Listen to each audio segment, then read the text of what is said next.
रहीम अस्सलाम वालेकुम बच्चों। अब हम लोग ज़रा बात कर लेते हैं ट्रिग्नोमेट्री के ऊपर। तो यार देखो, ओ लेवल्स में तुम लोगों ने ट्रिग्नोमेट्री के अंदर जो है ना ट्रिग्नोमेट्रिक रेशियोज़ पढ़े थे, सो का टोआ जिसको कहते थे हम लोग। और तुम लोगों ने साइन रूल, को साइन रूल और फिर एक फार्मूला जो कि एरिया ऑफ ट्रायंगल का था, तुम लोगों ने उसकी बात की थी, है ना।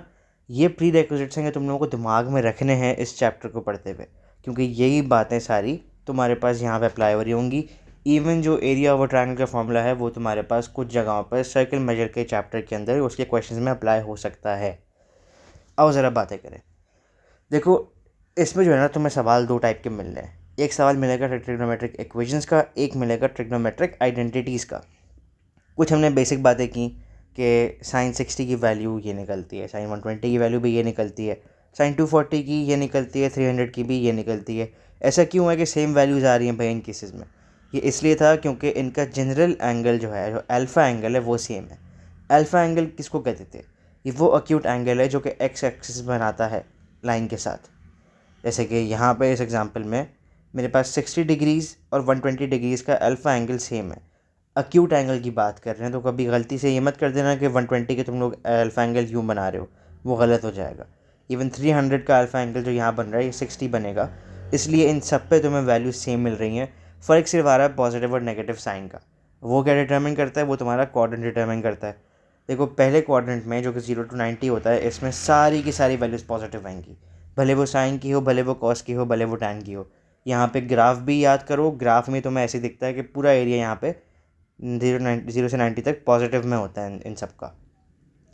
सेकंड क्वाड्रेंट जो कि तुम्हारा ये वाला क्वाड्रेंट है, इसमें तुम्हें सिर्फ साइन की वैल्यू पॉजिटिव मिलती है, टैन और कॉस दोनों नेगेटिव होते हैं। इवन अगर तुम ग्राफ्स को याद करो तो साइन का ग्राफ 180 तक पॉजिटिव में ही रहता है, कॉस का ग्राफ जो था वो 0 से 90 तक पॉजिटिव में आके 180 तक आ जाता है नेगेटिव साइड पे। इवन टैन का ग्राफ भी स्टार्ट में 90 तक पॉजिटिव रहा, 90 पे एसिम्प्टोट आया आपका, और फिर 180 पे उसका ग्राफ नेगेटिव की तरफ जा रहा होता है। तो ये सारे के सारे एरियाज नेगेटिव में आ रहे हैं। थर्ड क्वाड्रेंट जो है वहाँ पे आपका सिर्फ टैन पॉजिटिव में होता है। यही बात की हमने, ये वाला एरिया जो आ रहा है, ये वाला जो एरिया था हमारा पॉजिटिव में आ रहा है। बाकी कॉस का ग्राफ भी क्योंकि ऐसा जा रहा होता है, तो ये वाला पार्ट जो होता है ये नेगेटिव में रहता है। इवन साइन का क्योंकि पूरा पॉजिटिव रोटेशन कर चुके अब नेगेटिव रोटेशन में होता है। फोर्थ क्वाड्रेंट से बस सिर्फ कॉस पॉजिटिव होता है और साइन और टैन दोनों नेगेटिव होते हैं। ये बातें आप लोगों को पता है। आइडेंटिटीज़ आपके सिलेबस में सिर्फ और सिर्फ दो हैं। पहली ये कि sine theta over cos theta equals to tan theta, और दूसरी ये कि sine square theta plus cos square theta will be equal to 1। ये कुछ वैल्यूज़ हैं जो आप लोगों को याद करनी है लाजमी लाजमी। अभी भी टाइम है, पेपर से पहले तक इनका रट्टा लगा लो प्लीज़, क्योंकि ये सवालों में बहुत हेल्प करेगा तुम लोगों को। इवन ग्राफ बनाने के लिए भी ये वैल्यूज़ काफ़ी हेल्पफुल रहती हैं कि तुम्हें याद रह जाती हैं कि किस किस पॉइंट पे कैसा पढ़ना। तो अगर तुम्हें ग्राफ इस वक्त ना भी याद आ रहा हो प्रेशर में, तो तुम इन वैल्यूज़ को लिख के अपना ग्राफ बना सकते हो उससे। ठीक हो गया। एक और बात जो हम लोग सर्कल मेजर के अंदर भी देखेंगे वो है डिग्री से रेडियन और रेडियन से डिग्रीज तक का सफ़र। आप लोगों को पता है कि अगर डिग्री से रेडियन में जाना है तो आपने सिर्फ मल्टीप्लाई करना है अपनी डिग्री वैल्यू को पाई ओवर 180 से। अगर आपने रेडियन से डिग्री में आना है तो आपने उसको मल्टीप्लाई करना है 180 ओवर पाई से। याद रहे, कैलकुलेटर का रेडियन मोड या डिग्री मोड सिर्फ मैटर तब करेगा तुम्हारे लिए भी जब तुम इसमें sine theta, cos theta, tan theta या फिर साइन इनवर्स, कॉस इनवर्स और टैन इनवर्स के फंक्शन अप्लाई कर रहे हो कैलकुलेटर के अंदर। उसके अलावा किसी भी वर्किंग में रेडियन मोड या डिग्री मोड मैटर नहीं करता, तुम लोग इजीली काम कर सकते हो। अब हमने कुछ बातें की क्वेश्चंस के बारे में। तुम्हारे पास जो बेसिक बातें आएंगी, हमने अल्फ़ा एंगल के कुछ सवाल देखे, ठीक है। अल्फ़ा एंगल की सारी बातें करने के बाद हम लोगों ने बड़े सब आगे तुम्हारे पास पॉसिबल क्वेश्चंस पे जो कि थे ट्रिग्नोमेट्रिक आइडेंटिटीज़ के। इसमें हमने कहा कि सवाल तुम्हें दो टाइप के मिलेंगे, एक ऐसा जहाँ पर तुम्हारे पास कोई स्क्वायर नहीं होगा, एक ऐसा जहाँ पर तुम्हारे पास स्क्वायर होगा। जो स्क्वायर वाले क्वेश्चंस होंगे उनमें तुमने ये दो आइडेंटिटीज़ यूज़ करनी है लाजमी, इनसे आंसर आएगा। A square minus B square whole square, जिससे A plus B A minus B में कन्वर्ट होता है, और sine square theta plus cos square theta equals to 1। अगर स्क्वायर ना हो तो जितने भी टर्म्स होंगे तुमने उनको साइन और कॉस में कन्वर्ट करना और सिंप्लीफाई करना शुरू कर देना है। जैसा ये क्वेश्चन है, तुमने इस पर वैल्यूज़ अप्लाई की। हम हमेशा लेफ़्ट हैंड साइड को लेके चलेंगे अपने सिंप्लीफिकेशन पे। तुमने आइडेंटिटीज़ को यूज़ करके अप्लाई करते गए, सिंप्लीफाई करते गए, और तुम एट द एंड अपने आंसर तक पहुंच जाओगे। इसमें याद रखना, आइडेंटिटीज़ के लिए सिर्फ और सिर्फ प्रैक्टिस ज़रूरी है। जितनी इसकी प्रैक्टिस करोगे उतना ही पक्का होता जाएगा। और हमने इसमें भी एक बात की थी कि ये सवाल तुम्हारे पास यूजुअली 2 पार्ट्स में आता है। पहला पार्ट आइडेंटिटी हो गया, दूसरा पार्ट इक्वेशन सॉल्विंग हो गया। हमने कहा था कि अगर एक आइडेंटिटी प्रूव ना भी हो रही हो, आपने रिगार्डलेस इक्वेशन सॉल्विंग वाला पार्ट पूरा कर लेना है। हमने इवन ये बात की थी कि आपने इक्वेशन सॉल्विंग वाला पार्ट पहले कर लेना है, आइडेंटिटी को टुवर्ड्स द एंड के लिए छोड़ देना, ताकि एटलीस्ट हर चीज़ हो जाए। जो मुश्किल पार्ट है वो एट द एंड रह जाएगा। कॉन्फिडेंस तब तक बूस्ट हो चुका होगा तो टेंशन नहीं होगी उसकी। ठीक है। इसके बाद हमने ट्रिग्नोमेट्रिक इक्वेशंस की बात की। इसमें हमने कहा कि तुम लोगों को कुछ चीज़ों का ख्याल रखना, ये बहुत इंपॉर्टेंट है।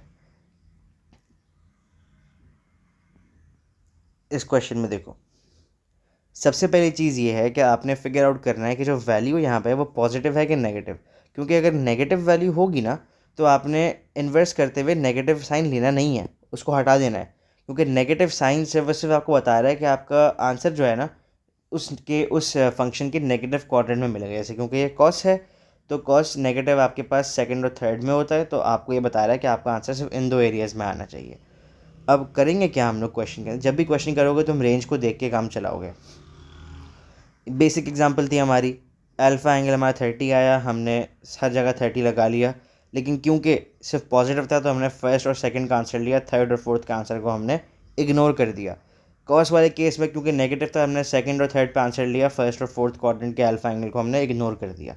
एक बेसिक सी ये बात भी की थी कि अगर तुम्हारे पास अल्फ़ा एंगल है और तुम्हें फर्स्ट क्वाड्रेंट का आंसर चाहिए थीटा का, तो जो वैल्यू तुम्हारे पास अल्फ़ा एंगल की है वही तुम्हारा थीटा का आंसर है। सेकंड क्वाड्रेंट में थीटा की वैल्यू के लिए तुम 180 माइनस अल्फ़ा करोगे, तुम्हारे पास थीटा की वैल्यू आएगी। थर्ड क्वाड्रेंट में तुम 180 प्लस अल्फ़ा करोगे, तुम्हारे पास थीटा की वैल्यू आएगी। और लास्ट क्वाड्रेंट के अंदर तुम 360 माइनस अल्फ़ा करोगे, तुम्हारे पास थीटा की वैल्यू आएगी। ठीक है। अब हमने ये बात की थी कि तुम्हें क्वेश्चन जो है ना, इक्वेशन का थोड़ा वो मुश्किल भी कर सकता है और आसान भी कर सकता है। आसान अगर होगा तो जो तुम्हारा वेरिएबल मौजूद होगा ना, उसी की रेंज तुम्हें दी हुई होगी इसने तुम्हारे, तो इजी क्वेश्चन है, कोई टेंशन नहीं है। एज इट इज़ जो अभी तक देखते आए हो वही करोगे और आंसर ले लोगे, तुम्हारा काम हो जाएगा। अगर ऐसा ना हो कि आपके पास यहाँ पे थीटा गिवन है, देखो ये भी थीटा वाला ही है, खैर ये वाली बात करें कि आपके पास यहाँ पे 2x गिवन है और रेंज आपको x की दी हुई है, तो अब आप अपना काम एज इट इज़ नहीं कर सकते, आपको थोड़े चेंजेस करने पड़ेंगे। क्या चेंजेस करने पड़ेंगे? आपको चेंजेस करने हैं अपनी रेंज के अंदर। क्या चेंज करना है? सबसे पहले देखो कि तुम्हारा ये जो यहाँ पे इसका जो फंक्शन लगा हुआ है वो क्या है, 2x है। तो मुझे अगर x को 2x में कन्वर्ट करना है तो मैं क्या करूँ? तुम बोलोगे यार कि 2 से मल्टीप्लाई कर दें। तो जब मैं 2 से मल्टीप्लाई इसको करूँगा ना, तो मुझे 2 से मल्टीप्लाई इसको और इसको भी करना पड़ेगा, जिसके बाद मेरे पास ये रेंज बन जाएगी। अपनी आसानी के लिए अब मैं इसकी जगह पे a लिख लेता हूँ, ये मेरा a की रेंज आ जाएगी, और मैं यहाँ पे भी इसकी जगह पे a लिख दूँगा। फॉर ए सॉल्व करेंगे, मेरे पास ए से अल्फ़ा की वैल्यू आई 30, मैंने 30 लगा के वैल्यूज़ निकाली, ए की जितनी बनती है मेरे पास इन 2 क्वाड्रेंट्स की। क्योंकि हमारी रेंज डबल हो गई तो मैंने 0 to 360 यहाँ पे किया, फिर एक और रोटेशन पे 360 to 720 यहाँ पे कर लिया। मेरे पास जितने आंसर आए ए के, अब मुझे यहाँ पे जाना है, अपनी सब्स्टिट्यूशन वापस अप्लाई करनी है, क्योंकि ये a इक्वल्स 2x की बात चल रही थी। तो अब मैं इसको डिवाइड बाई 2 जब करूँगा इन सबको, तो मेरे पास सारे आंसर्स आ जाएंगे 4x। ये एग्जांपल भी देखो, 2x प्लस 30। यहाँ पर तुम्हें जब रेंज चेंज करनी है, तुम्हें पता है कि तुम्हें पहले मल्टीप्लाई बाई 2 करना है, फिर तुम्हें 30 ऐड करना है। तो हमने सबसे पहले मल्टीप्लाई बाई 2 किया, ये रेंज आई, फिर हमने इन सब में प्लस 30 किया, जिसकी वजह से एट द एंड हमारे पास ये रेंज बन गई। फिर हमने सब्स्टिट्यूशन की a की, तो a की रेंज बन गई 30, इन बिटवीन 30 एंड 750। सेम हमने यहाँ पे भी इस पूरे की जगह पे a को सब्स्टिट्यूट किया, इक्वेशन के लिए सॉल्विंग की, अल्फ़ा की वैल्यू निकाली, अल्फ़ा से हमने a की सारी वैल्यूज़ निकालनी। सारी की वैल्यूज़ निकालने के बाद हमने इन सब को कन्वर्ट करना है इस फॉर्मूला से। हमने सब्स्टिट्यूशन को रिवर्स किया, x को सब्जेक्ट बनाया, हर वैल्यू को बारी बारी इनपुट करो इसके अंदर, और तुम्हें सारे के सारे आंसर मिल जाएंगे अपने x के। ये चीज़ इसमें इंपॉर्टेंट थी, ये दिमाग में रखनी है। ओके, यार एक और ज़रूरी बात ज़रा देख लो, फंक्शन ट्रांसफॉर्मेशंस के अंदर तुम्हें ट्रिग्नोमेट्रिक फंक्शंस भी बहुत सारे मिलेंगे। जैसे हमने ये एक एग्जांपल की थी, ये वाली भी एक एग्जांपल है इस ग्राफ की। इसमें तुम्हें वो ग्राफ स्केच करने को बोलेगा, तो प्लीज़ दिमाग में रखना इस बात को कि जो हमने ट्रांसफॉर्मेशंस में बात देखी थी ना, कि ये वैल्यू शो करती है तुम्हारा वर्टिकल इनलार्जमेंट, ये वैल्यू शो करती है हॉरिजॉन्टल कंप्रेशन या फिर इनलार्जमेंट अगर डिवाइड हो रहा हो, ये वैल्यू शो करती है हॉरिजॉन्टल ट्रांसलेशन, ये वैल्यू शो करती है वर्टिकल ट्रांसलेशन।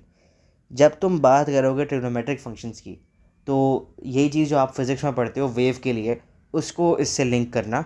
जो भी वैल्यू तुम्हारे पास यहाँ पे होगी ना वर्टिकल एनलार्जमेंट की, वो तुम्हें ग्राफ के अंदर एज एन एम्पलीट्यूड दिख रही होगी, जो मीन लाइन से क्रेस्ट या फिर ट्रफ का जो डिस्टेंस होता है उसको मेजर करता है। ये एम्पलीट्यूड तुम्हारा होगा। जो एक्स के साथ मल्टीप्लाई हो रहा होगा, जो हॉरिजॉन्टल कंप्रेशन या इनलार्जमेंट होगा, उसकी जो भी वैल्यू होगी वो एज इट इज़ तुम्हारी नंबर ऑफ़ वेव्स डिसाइड करेगा। जैसे इस ग्राफ में मेरे पास एक्स के साथ जो मल्टीप्लाई हो रही है ना वैल्यू, ये रहा बिल्कुल 2x हो रहा है, यानी कि 360 डिग्रीज़ में मुझे दो वेव्स दिखेंगी। तो अगर 360 में दो वेव्स दिखनी है तो पाए यानी कि 180 डिग्रीज़ में कितनी वेव्स दिखेंगी? एक कंप्लीट वेव दिखेगी, जो कि नॉर्मल ग्राफ में मुझे आधी दिखती। तो मैंने यहाँ पे 180 तक के लिए एक कंप्लीट कॉस की वेव बना दी। ठीक हो गया। उसके अलावा जो मेरे पास ये प्लस सी है यहाँ पे, वो डिसाइड करेगा कि मेरा ग्राफ कितना आगे या पीछे मूव कर रहा है। ये भी एक स्पेसिफिक डिग्री पे होगा या रेडियन में होगा, तो उसको तुमने उस लिहाज से देखना होगा। आखिरी बात जो तुम्हारी वर्टिकल ट्रांसलेशन होती है, वो तुम्हारी मीन लाइन बन जाएगी कि ग्राफ इस लाइन के इर्द गिर्द रिवॉल्व कर रहा है। इवन जैसे इसमें देखो, ये मेरी मीन लाइन यहाँ पे आ रही थी, तो इसको प्लीज़ एक बार देख लेना लाजमी। ठीक है, यहाँ पे हमारा ट्रिग्नोमेट्री की पूरी बात ख़त्म होती है। आई होप तुम लोगों को ये पूरा चैप्टर अच्छे से रिवाइज हो गया होगा।